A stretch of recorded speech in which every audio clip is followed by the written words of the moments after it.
Okay. आता हा शब्द साईन असा आहे. पण लहान मुलं वाचताना काय चुकी करतात? सायग्न असं वाचतात.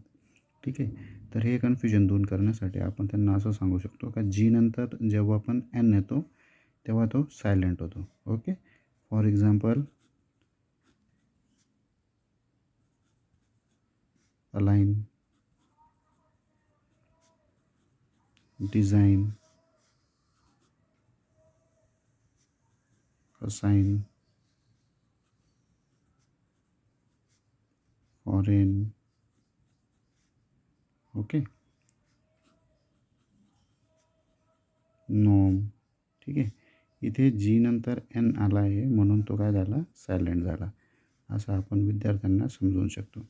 आता याच्यात काही अपवाद पण आहे. ठीक आहे. आता अपवाद कोणकोणते येतात? Signal, signature. ओके. तर अशा प्रकारे हा टॉपिक आपण त्यांना समजू शकतो. तुम्हाला अजून काही अपवाद माहिती असतील तर ते मला खाली कमेंटमध्ये सांगा. थँक्यू.